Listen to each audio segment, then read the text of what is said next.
sobre o cenário otimista para os confinadores. O número de animais fechados este ano vai ser maior do que o ano passado. Na produção de leite, é hora de reforçar a alimentação das vacas para enfrentar o período da seca. E uma pesquisa estuda o uso da bocaiúva na alimentação dos animais. Você vai conhecer aplicativos desenvolvidos pela Embrapa para auxiliar o trabalho no campo. De Tangará da Serra, vamos falar da produção de goiabas. Tem produtor colhendo até 1,5 toneladas do fruto em meio hectare de área plantada.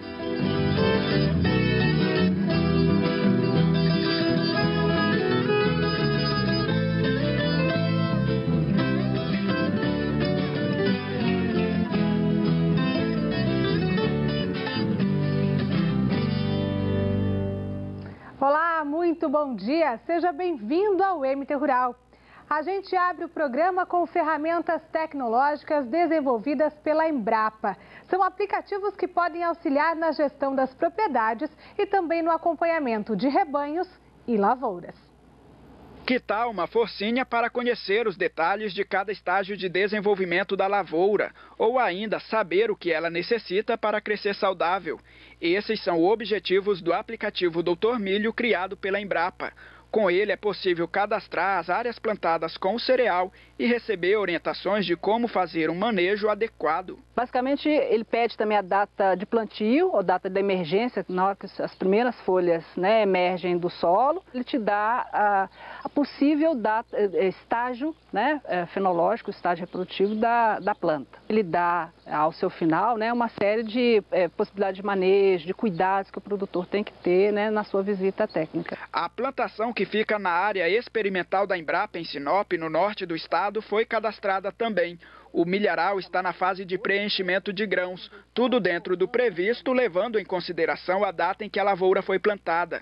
Se estivesse com o crescimento atrasado, o produtor poderia perceber pelo aplicativo. Por exemplo, se for uma estação que choveu pouco, né, e ele deveria estar numa fase mais avançada, com os grãos maiores, né, ao colocar a informação da data de emergência e abrir, né, um milho desse no campo, onde eu esperaria, por exemplo, grãos mais graúdos, mais bem formados, e eu encontro essa situação, realmente pode ser um alerta para que as condições meteorológicas às vezes não foram as mais favoráveis, né, ou houve algum problema que eu ainda tenho que tomar alguma ação. As condições climáticas tão importantes para as decisões no campo fazem parte do pacote tecnológico de um aplicativo chamado AgriTempo, e é o único que necessita de conexão com a internet para ser usado. O interessante é que você pode escolher o estado e você verifica através de vários mapas os seus municípios. Você gostaria de saber quais são os dias de estiagem esse mês, né? Então a gente tem mapas específicos para estiagem, ou temperaturas máximas e mínimas, orientando também algumas operações de campo, né, que o produtor precisa.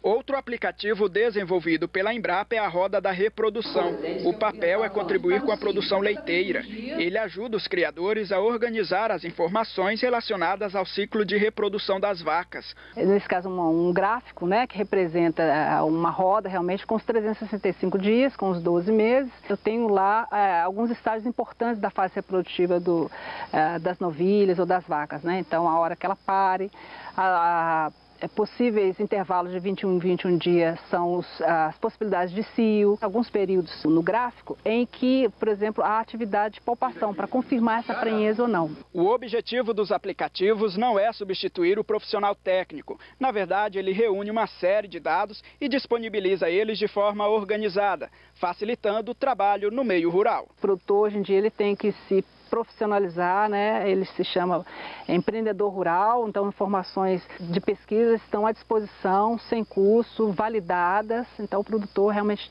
tem que se valer dessa série de informações. Na semana passada, o MT Rural mostrou a insatisfação dos criadores de suínos que estavam pagando mais impostos na hora de vender os animais para outros estados. Isso porque o valor usado como referência para a cobrança do ICMS estava acima do praticado pelo mercado. Nesta semana, o preço mínimo para a suinocultura foi suspenso. A decisão é temporária, de acordo com a Secretaria de Fazenda. A medida segue até o dia 31 de agosto e, nesse período, o ICMS será cobrado sobre o valor da nota fiscal de venda dos animais, para outros estados. A secretaria informou que vai avaliar os critérios usados para a fixação do valor mínimo dos suínos.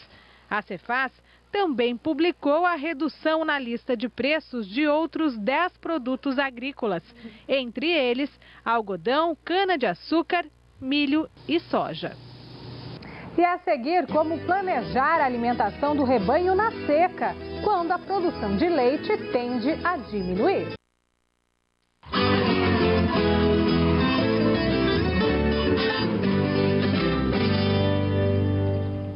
O período forte da estiagem está chegando e os criadores veem a produção de leite cair com a redução de pastagens. No sul do estado, uma cooperativa leva informações aos produtores para que eles não interrompam o fornecimento de leite ao laticínio nessa época.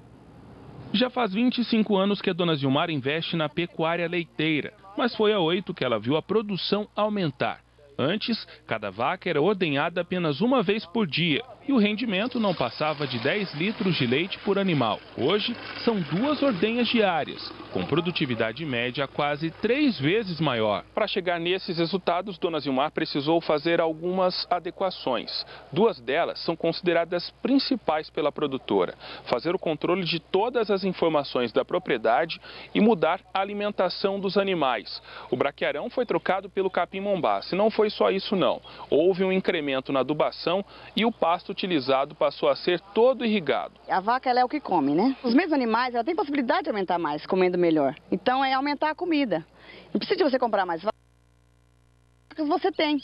Só aumentar a comida para elas, dar, né, área de sombra, ela vai aumentar o leite, com certeza. O pasto vistoso alimenta com fartura o rebanho de quase 100 animais, das raças holandesa e girolando. Mesmo assim, a dona Zilmar prepara a propriedade para enfrentar o período de seca, que começa a partir do mês que vem. Irrigar esse pasto aqui que é sequeiro, né? Que aí aumenta no período da seca, aumenta a comida, já ajuda bastante, né? No tratamento das vacas. Esse planejamento é fundamental na avaliação do seu José. Ele é coordenador técnico da cooperativa que compra o leite da dona Zilmar e de outras centenas de produtores da região.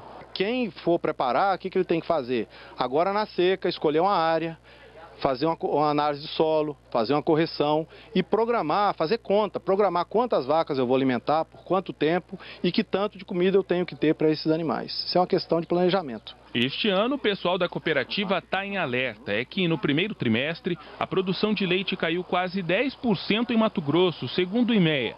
Para a época de estiagem, a previsão é de que a oferta seja até 25% menor. O que acontece na maioria desses produtores que você falou que a produção vem diminuindo é falta de planejamento. Isso a gente vem falando há muito tempo e os que acreditam a gente está vendo o resultado. Os que não acreditam continuam naquele mesmo sistema deles, né, de achar que a seca é uma coisa natural, que às vezes a vaca vai parar de produzir. Tem muitos produtores nossos que encerram o fornecimento de leite na seca, porque não tem leite para entregar. Para evitar riscos de desabastecimento, a cooperativa aposta em dias de campo como este, realizado na fazenda da dona Zilmar. A ideia é reunir pecuaristas e levar informações que possam ajudá-los a melhorar os resultados. Busca auxiliar os nossos associados, nossos produtores de leite, a produzir leite de uma forma mais profissionalizada e numa condição que possa trazer a ele uma melhor remuneração. A gente respeita o tempo de cada propriedade. Nós não vamos com um pacote pronto. Cada propriedade tem as suas características, cada produtor tem o seu jeito de enxergar a atividade. O que nós precisamos fazer primeiro é fazer com que esse produtor, esse empresário rural, entenda a atividade do leite como negócio. E aumentar a produção de leite, mantendo a qualidade, é desafio de muitos criadores pelo Brasil. Você vai conhecer agora uma pesquisa da Universidade Estadual de Mato Grosso do Sul, que testa o uso de um fruto do cerrado na dieta das vacas. Uma espécie de coquinho com a polpa bem amarela e sabor acentuado. A bocaiúva, também chamada de macaúba, coco baboso, coco de espinho ou chiclete cuiabano, é um fruto nativo, encontrado em quase todo o Brasil, principalmente no Cerrado. O trabalho de extração e processamento da bocaiúva é feita pela agroindústria da Rita, na região de Bodoquena. Com o fruto, ela consegue fazer a farinha, a torta, polpa, óleo. A produção é vendida em todo o estado. A bocaiúva é muito rica em fibras, gorduras, sem colesterol, muita vitamina, produtos nutrientes, ferro, zinco, muita coisa boa. Entre tantos produtos feitos a partir da bocaiúva, os pesquisadores escolheram a farinha e a torta de amêndoas para testar na alimentação das vacas. E os resultados já apareceram na qualidade do leite produzido. Olha só, é um leite com um maior teor de gordura, a coloração também é um pouquinho diferente e o sabor levemente adocicado. Os pesquisadores fizeram a análise nutritiva do leite. Os testes em laboratório avaliaram 10 parâmetros, como proteína, sólidos totais e gordura. Nós percebemos uma elevação no teor de gordura de em torno de 30%. Este fator é muito importante, muito interessante, porque a gordura, assim como a proteína, são os principais parâmetros do leite. O estudo é realizado pela Universidade Estadual de Mato Grosso do Sul, em Aquidauana, e está avaliando os efeitos da bocaiúva na produção de leite de vacas pantaneiras. Os animais recebem o produto misturado à silagem convencional. É uma opção para ser dada desde que ela seja economicamente viável, né? E a questão de manejo propriamente dita também. Seu João e Delfino cria bovinos pantaneiros no município. Veio conhecer o projeto de perto e gostou do que viu. Eu acho que nós não vamos encontrar dificuldade nenhuma e tenho certeza que ela é benéfica. Porque a vaca, por natureza, ela já come a bocaiúva. Os pesquisadores estão avaliando agora a quantidade exata de bocaiúva indicada para a alimentação dos animais.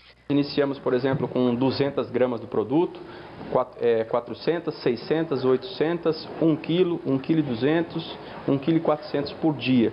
Então são vários níveis, para depois a gente poder pegar alguns programas estatísticos, né, montar uma curva em cima disso e falar assim, olha, a quantidade que é necessária para ser dada, por exemplo, né, é até 700 gramas ou 600 gramas. A partir daí você não tem mais incremento na parte da produção de leite. O próximo passo é repassar essas informações para os criadores e aperfeiçoar os resultados. Mas de uma coisa os pesquisadores já têm certeza, esse fruto pequenininho pode ser um grande aliado no aumento de produção de leite, principalmente no Pantanal. Vacas alimentadas com este fruto desta palmeira, elas terão, né, conforme nosso estudo, um rendimento melhor de gordura no leite e isso infere-se positivamente com a produção de derivados lácteos, por exemplo, requeijão, manteiga, queijos, e tende a aumentar o rendimento das famílias que produzem, né, leite desta maneira. E depois do intervalo, os planos dos pecuaristas para os confinamentos deste ano. Apesar da queda nos preços do milho e do farelo de soja, o mercado do boi ainda gera dúvidas.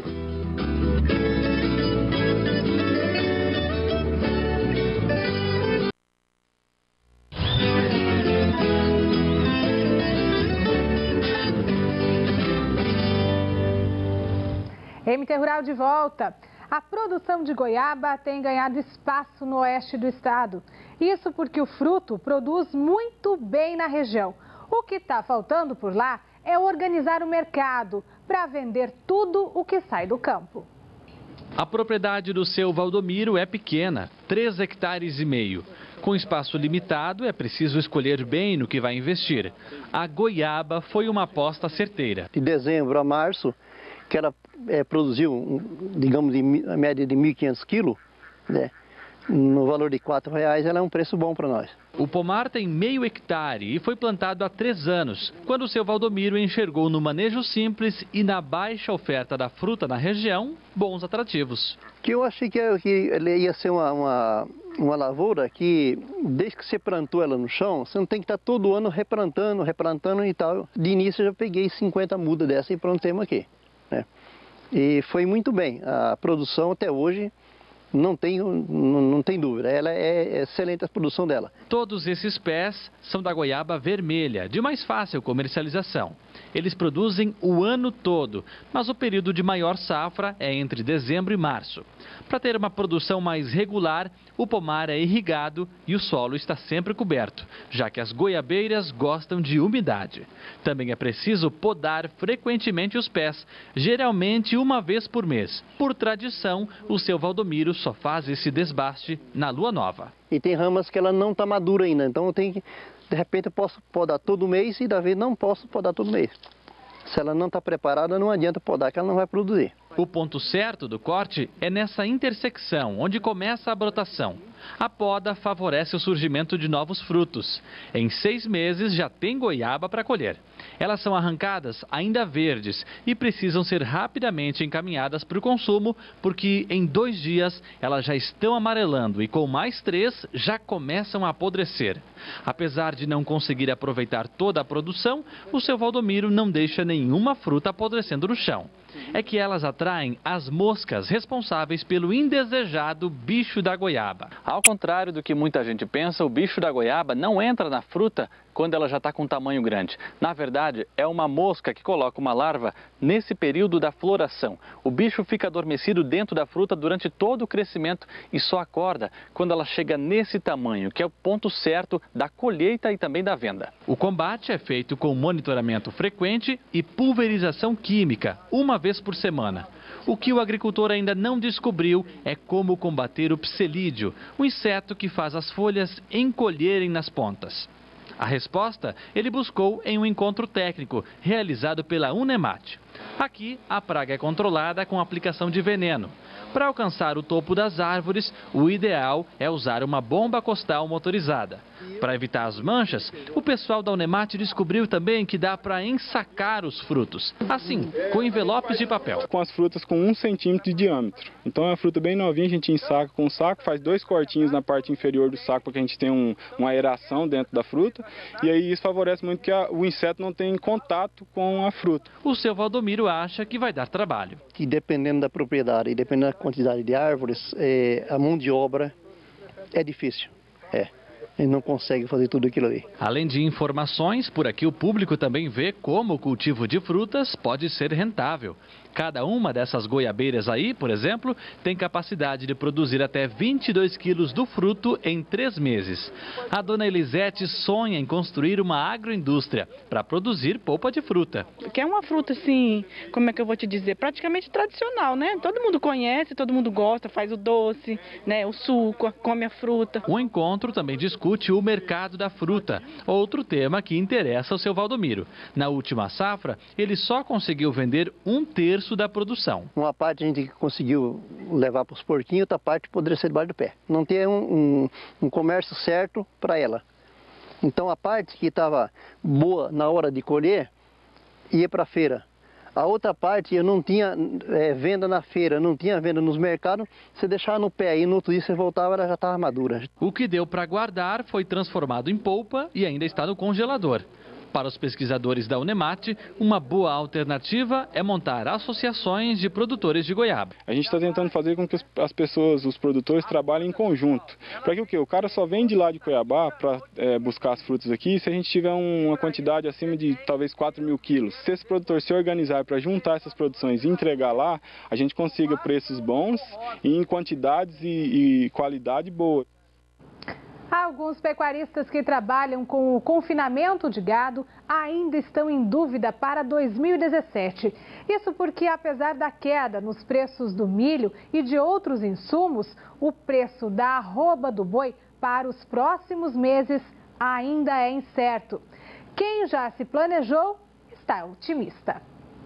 O lote com mais de 500 cabeças foi fechado há cerca de 2 semanas. Os animais devem ficar no confinamento pelos próximos 100 dias, até atingirem o peso aproximado de 20 arrobas. Este ano, na fazenda que fica em uma área pantaneira, em Poconé, o planejamento é aumentar o número de animais confinados. O projeto está certo, né? Fechado de 4.000 bois, o dobro do ano passado. Agora no próximo mês vamos fechar 1.500 e aí todo mês o projeto é 200 boi por mês, vai saindo um pouco e vai entrando outro. Um levantamento do IMEA mostra que os pecuaristas de Mato Grosso têm intenção de confinar cerca de 702 mil animais nos próximos meses. No ano passado, a quebra na safra de milho provocou aumento nos custos e alguns confinadores desistiram do negócio.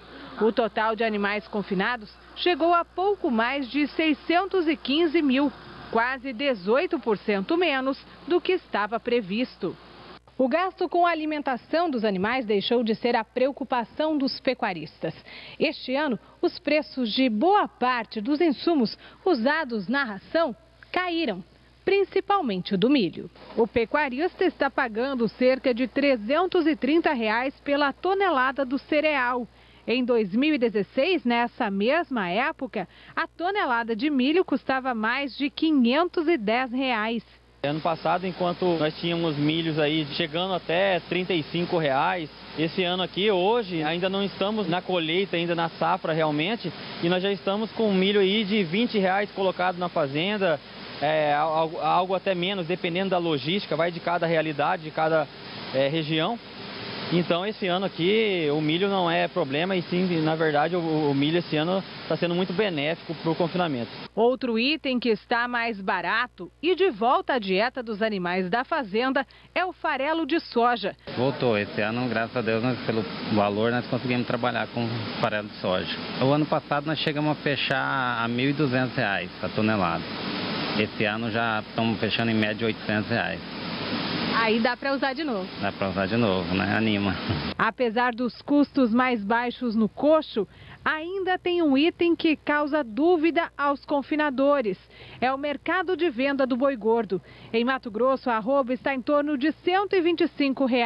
E a incerteza das cotações tem barrado as negociações futuras entre pecuaristas e frigoríficos. O ano passado teve até um ano atípico do mercado a termo, né, que se fechou bastante contratos agora nesse período e que deu, querendo ou não, mais segurança aos produtores rurais em relação à sua margem, à sua rentabilidade desse processo. A gente sabe que o confinamento envolve uma série de outros riscos, né, diferente quando você termina o gado a pasto, né, o custo aumenta e o risco também de perda é maior. Isso gera incerteza e por isso que o preço da arroba, né, quando você olha, você ainda não tem como palpar como vai ser o segundo semestre. O mercado é uma aposta, né? O ano passado nós conseguimos travar o preço, né? Junto com o contrato no frigorífico.